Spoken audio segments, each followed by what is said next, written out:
Good day, everyone. Good day, ma'am.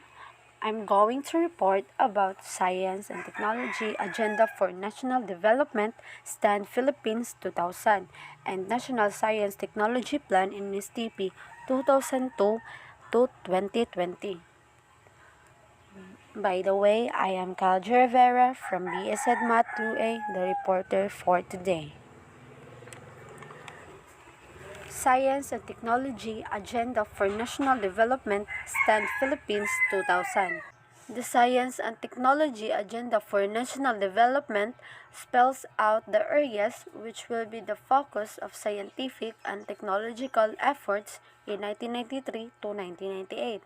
It is a part of series of a measure that shall be pursued to realize the vision of Philippines 2000, which is to make the Philippines is a newly industrializing country by the end of the century.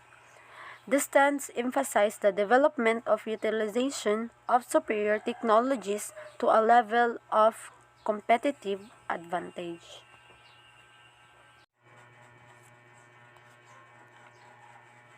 The National Science and Technology Plan for 2002 to 2020 is a long-term indicate plan which defines in a broad stroke a direction of science and technology development in the Philippines for the next 18 years.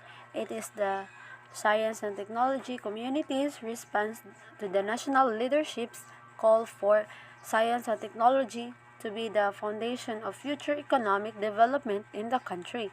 The plan is supportive of the visions and goals stated in the medium-term Philippines Development Plan, which are macroeconomic stability with equitable growth, based on free enterprise agriculture and fisheries modernization with social equity, comprehensive human development, and good governance. Although NSTP 2020 is a long-term plan, it includes a short-term component 2002 to 2004, which outlines the specific program that will be given emphasis, namely research and development, technology transfer, human resources development, science and technology promotion, information, dissemination, advocacy, and linkaging or networking.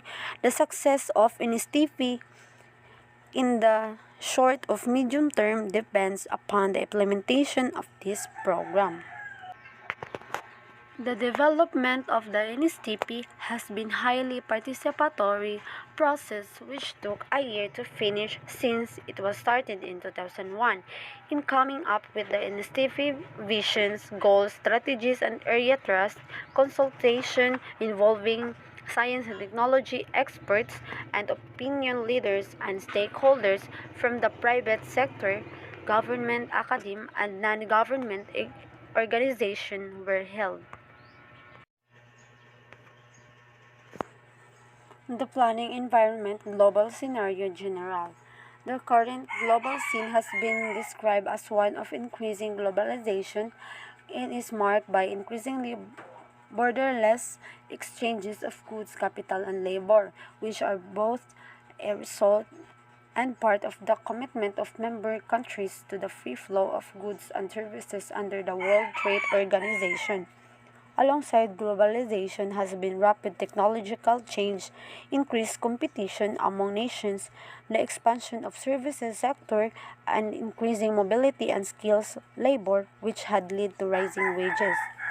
Although increased competition is the norm, greater cooperation between and among countries, particularly as member of regional blocs, has also been a notable development. These are related developments have led to production of eventual demise of the nation state in the form that it has existed since at least the 19th century. Global scenario, science and technology. The technological advances which mark the closing decades of the 20th century have profoundly altered and continue to revolutionize every aspect of human existence, economic, political, and socio-cultural. Technology forecasts made in developed countries during the 1990s point to the continuation, even acceleration of these changes into at least the first 2 to 3 decades of the 21st century. Alongside rapid technological change has been a growing concern for intellectual property rights, protection and enforcement, especially by governmental institutions and firms in developed countries which are heavily involved in the development of new products and services. There are two implications of this development. On the one hand, stricter enforcement of IPR by providing the needed incentive for technological innovation has undoubtedly contributed to the emergence and rapid development of new technologies as well as the new and improved products and services. In theory, at least, the greater variety and improved quality of technologies as well as of new products and services should rebound to the benefit of all, including and especially those from the poor and underdeveloped countries. On the other hand, a stricter IPR regime has raised or erected new barriers to poor countries' access to technology developed by firms from the rich country, resulting to the widening of the gap between the rich and the poor countries. But the growing number and intensity of collaboration in science and technology among countries, particularly within regional blocs, has a positive aspect. To the extent that poor countries are given the opportunity to participate and to share the benefits of these collaborative efforts, there is a tremendous potential for optimizing the use of resources, so which are especially scarce in the poor countries. Local scenario general.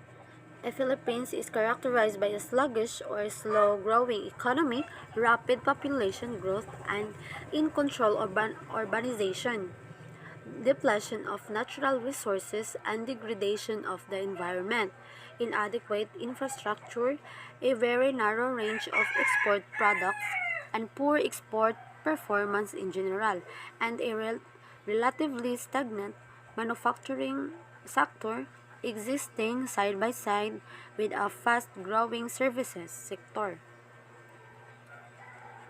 So here are some references of my report. And that would be all. Thank you.